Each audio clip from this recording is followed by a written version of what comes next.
supply chain and said, gosh, I really don't want to be part of this destruction. I just want to buy ethical fish. And of course now there's no one in this room that doesn't realise how naive a question that was.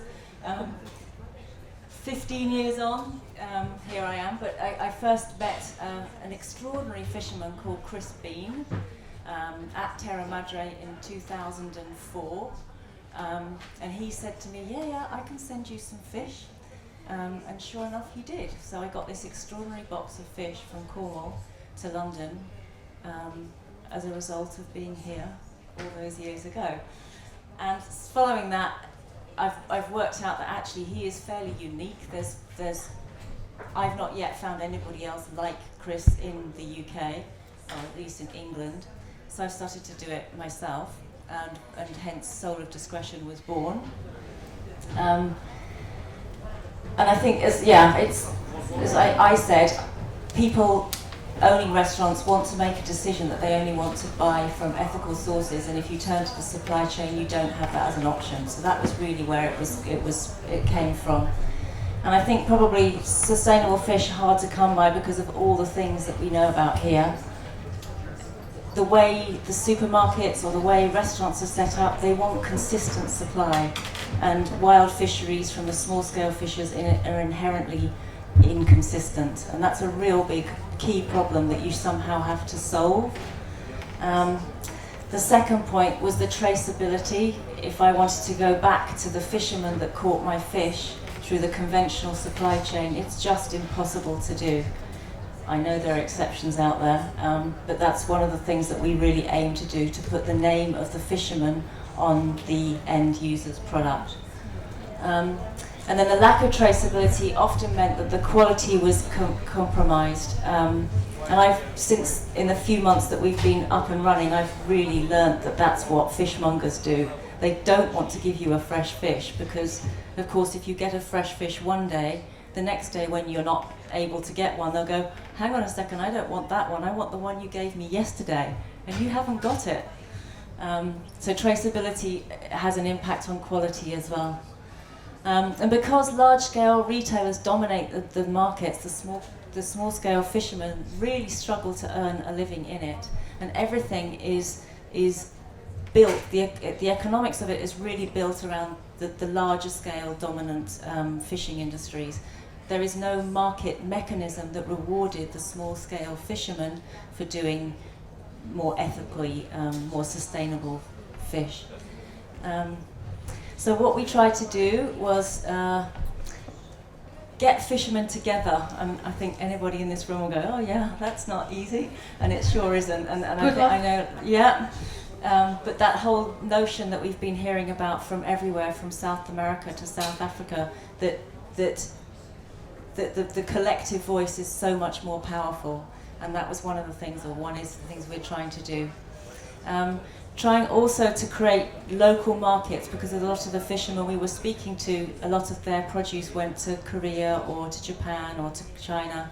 There was no sense of local connection or collective responsibility from the consumer that they had an impact on their local communities. And then the scary thing that fishermen, probably like fishermen everywhere, but farmers too, are really getting an awful lot older than they should be, in the sense that the younger people aren't finding any incentive to come into the market, so they're staying away. And my real worry is that if these fishing techniques are lost, if they're not supported, then it's fairly soon that you lose that capacity to go back to those relatively ethically sustainable fisheries. So safeguarding the fisheries from the young people's perspective as well is really important. So that were the aims. What's next? Soul of Discretion was created. It's a community interest company. It's owned by the fishermen, so I don't own it. The fishermen that land to it own it. We've had to do what some of the Senegalese people were talking about, just create a very simple landing system. So the only way we could get past the almost mafia-like wholesale market was to create our own means of distribution. So we created a simple landing site with its own ice production, with its own ability to process, so that we were in control of taking that fish and providing it to the secondary market. We only use fishermen that adhere to our agreement, and at the moment we're just using static net fishers or hand liners. And even that causes angst amongst the hand liners, for example, who feel their biggest enemy are the static net fishers. So wherever you go, there's always a problem. Our objective was to sell to 80 restaurants and to become the exclusive supplier to a large organic delivery box scheme, and that's our kind of anchor customer, and that's who we've been delivering to so far. So the processing unit, these are my two first team, Shannon and Kev. There they are, cutting the fish. And that's another picture of the same unit, they're cleaning it down. So what we pledged to our fishermen, so they've agreed, they've got an agreement that they have to sign it within a year of landing to us. So nobody's having to sign it before they start feeling a sense of commitment. And I think that has its benefits working both ways. But basically we are setting the prices, which is perhaps a bit crazy, but I don't know. So far it seems to be working. So we're setting the prices every 3 months. So I know exactly how much my fish is costing to come in. They know exactly how much they're selling it for. I know then exactly how much I can pack my fish for to sell on to the organic delivery box company. And because we're a community interest company, we don't actually have to make much of a profit. The fishermen are already benefiting because they've got better, stable prices. So as long as we wash our costs, which at the moment, by the way, we're not, but the theory is that we get there, we don't have to make a huge amount of profit. So this fixed pricing is quite unique, I think, and it seems to be one that's benefiting them. The word is getting out and the fishermen are now coming to us, whereas initially it was like, please land fish to me, please. The fishermen are also given a market for the species, not just the traditionally high-priced ones. So things, I don't know, they're not going to name things to people, but pouting or whiting or dogfish, really underutilized species that when they're treated well, taste perfectly good. So fish that they were getting 50p in a kilo for, now they're getting £2 for, and they're happy to care for it and land it. We should really start calling these like priceless or not underutilized. This is negative. These are priceless fish. They're priceless fish. They don't have absolutely. Price. Yeah. And they were so badly kept on the boat because they knew they weren't going to make any money out of it that they didn't bother icing it or gutting it, and now they do, and now it tastes good. So it's quite simple. There's no financial incentive for discards. Now the whole discard ban is coming in the EU anyways, but our fishermen don't high grade, and that's probably something more for the bigger trawlers. There's the spawning issues, and I'm hearing it coming from a lot of the African continents, and I so applaud you for even tackling this whole issue of spawning. So when the organic delivery box company asked the fishermen, so what's in season, the fishermen tell them, oh well, this is in season here and this is in season there, and their season means when there's fish are plentiful, which invariably is exactly when the fish are spawning. So of course the whole notion of what does seasonal mean was put into question. So the organic delivery box company wants to avoid fish when they're spawning. The fishermen are actively catching it because that's when they're most plentiful and that's when they can get the most of them. So my whole objective is to pay them more to fish less. And that's going to be a challenge. I think I can skip that one. Yeah. These are just two of the pictures. So the top one is our hand liner, and this was the customer meeting the hand liner, and he has an expensive boat that he kind of pledges down with a nice sort of shiny boat cleaner. He's really, really house proud. And then you have this old bruiser at the bottom that just goes out with whatever it can and catches fish with a static gill net. So those are our two first fishers. And Riverford Organics were the main customer. We're selling at the moment only about 500 units of fish to them a week. It should be going up to about 2,000. But getting this anchor client really helps because they are really good at communicating the stories of the fishermen to their existing customer base. And they sell about £1 million of food a week. So they're not huge by supermarket standards, but they have a much bigger voice than we as a small-scale fisher could have. So they've kind of done our marketing for us, which is... And they're very brave, because this must be the only case of a wild fish that is called organic that I know of. They're not calling it organic, they're calling it wild. They're not calling it organic. So but they represent organic foods, right? So that's it's interesting, huge. Michèle, because it was the first debate, do we take wild fish? And a lot of not their customers, the customers didn't mind actually, it was in the staff. They said, we're all 100% organic, what are we doing taking non-organic wild fish? So yeah, that was difficult. Next please. So this is the packaging. So the front there, you've got the packet of fish, and it'll say 3 minutes, okay. So you can just about see the name of the fisherman, Aaron, and you can see the boat and how it was caught. So it says hand-lined on happy days. And then the top bit is the recipe that this company gives with each of the packs of fish that we sell. So this, as I say, they're doing the marketing for us. It's really handy. The thing we found most difficult is that, of course, you can't just say, well, we're sustainable, because as soon as we start saying we're sustainable, somebody who has a vested interest to undermine us will say, well, no, they're not. So we've really had to go out for third-party verification. And if you can go... So the first one we went through was something called SALSA, which is basically, it's more to do with traceability than sustainability, but it guarantees that you're tracing back accurately to the fishermen. So that was the first one.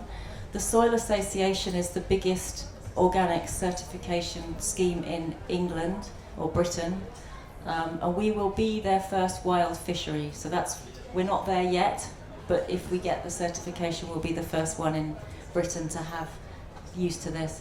This isn't a very good example of the university students we're using, but this was after we'd been out on the boat and they were deciding they're going to do it themselves. They're catching fish there. So we have the university students going out just checking. They have a template that we've created that they're just checking that what they say they're doing is what they're doing, and we'll just build that data. And as I say, it's a holding company, it's a community interest company. The advisory panel is made up of a fisherman, Jerry, a scientist, and a businessman. So we've got advice coming in from all those different angles as well. And that's it. Okay. We have lots of questions. Yeah, thanks, Carolyn. That was great. So we have time for a couple of questions. Okay. I'm trying to keep this a dialogue. Okay, good. So I want to kick off with one question to you, which is that, can you describe to me the moment when you knew that this is working, or aren't you there yet? There are so many aspects of it that I know are working. Financially, we're not there yet, so of course that's a huge risk. So the aspects that are working are, as I said, when the fishermen started to come to us to say that we wanted to land, they'd heard good things. That was a really good thing. The second really good thing was when the fisherman said, well, we can't catch any cod because we haven't got any quota. And then he went out and bought quota. He's never bought quota before, mostly out of pride, I think, but also because of the economics of it. If you buy quota and you're selling at a really low price, will you make up the cost of that extra thing? So that was really good too. So up until that point, he'd been black landing those fish, between you and me, of course. Nobody else knows that. But now that's really good, because now the scientists see how much cod is also being landed. So it's a scientific plus point as well. So yeah. Great. Okay, more questions in the audience? How did you bring about a feeling of mutual trust?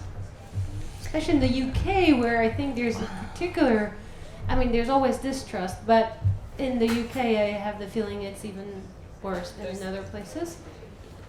Yeah, because we always blame the foreigners, right? You know, that's the problem. Dynamics. Yeah. I don't think we're 100% there yet, Michèle. and I also think of Antonio, the notion that he's putting GPS on the boats and all that kind of thing. I mean, that's fantastic. That's where we aim to go. They are resisting all that kind of stuff to begin with. I think the trust comes when the market price is really low and I'm just next to the market. I can go and buy fish off the market if I want to, but I still pay them that set price.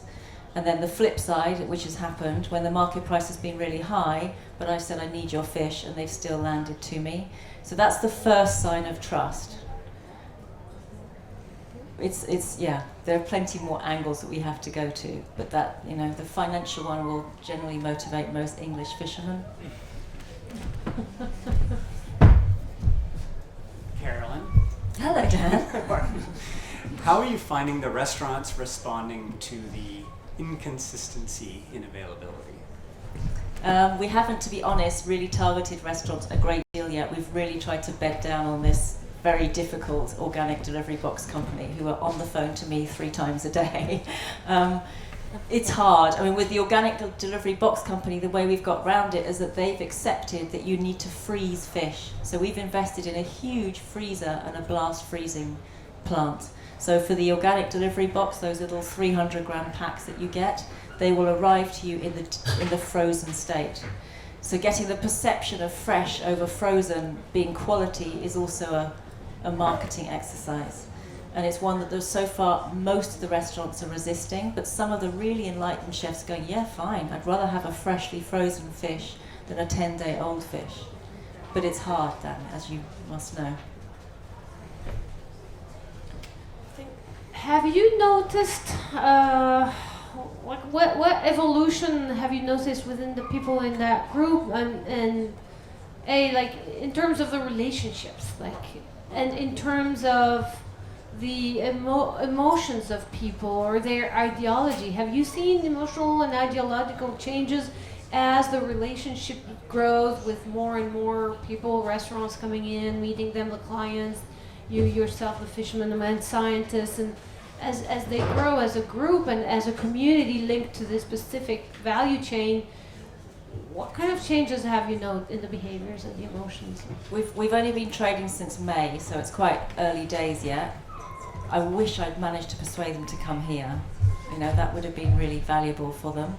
I think the only very obviously tangible one is that the hand liner and the gill netter didn't communicate at all prior to us putting them together, and now they accept emails at the same time and they come to meetings together, and so there's a little bit more understanding from that point of view, but I think it's another one of those things we've got a long way to go on it. But that's the question I have, which is that, so this company, I mean, in some respects, this company doesn't necessarily bring these people together in the same place. But it sounds like you've been trying to do that to sort of create this sense of community rather than, say, fishers or restaurants having relationships with you. So you stand in the middle, or the company stands in the middle all the time. Or how are you managing that right now?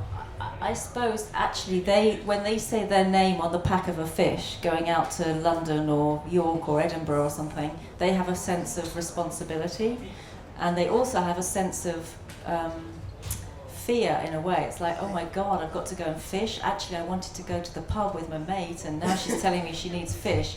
So they're working out that they can't do it by themselves, that they need these other guys in the group. Right. And I think that's helping as well, because otherwise the burden of responsibility on a couple of fishers' shoulders is just too great. Right. So they're recognizing the benefits of community. Right, interesting. Which is not natural to a fisherman. No. Okay, yeah. Let's take one more question and then... Okay, one more question. And then we'll pass to the following Can you story. just delve a little bit more into how you managed to get out of the wholesale and fishmonger system? It was something we recognized right at the very beginning. So simply by building and spending a lot of money on building our own physical plant.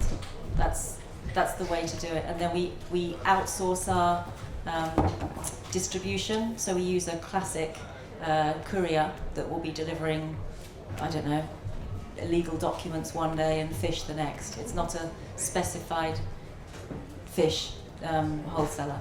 So we've built our own plant, got our own ice, our own freezer, our own processing. The fishermen all have keys, so they come in at the middle of the night, leave their fish in our chiller, and we come and process it the next day. We've cut out the middleman. All right. Great. Okay. Oh, now the questions are popping up furiously. We can give a couple more minutes here. We'll let her. So 1 or 2 questions, no more. Are your fishers just in England or all over the UK? We just started in Plymouth, but the idea is that the CIC is a holding company, and once the model works, that we create similar hubs of fishermen anywhere that needs them. That's the idea. Carolyn, Dan? we have experienced when we've approached fishermen, 'cause we have run a similar operation in Canada, that when that fisherman switches to sell his fish to us, that he's no longer welcome in the rest of the market. Have you encountered that? Absolutely. I mean, that's why we had to create our own processing facility, and it's also partly why we went for a freezer, so if they do land more than we can sell, we've got the capacity to hold it. But we are in probably the only place in the whole of England that doesn't really need us, because there's a brilliant fish auction in Plymouth run by fishermen, and they wholeheartedly have embraced us and welcomed us, so they're going out of their way to help us. But that's fairly unique. I don't think I'd go anywhere else. If I went to Whitby or Eastbourne or Peterhead, that wouldn't be the same. So you have to protect the fishermen in that, yeah. Fantastic. Well, thank you so much, Carolyn. That was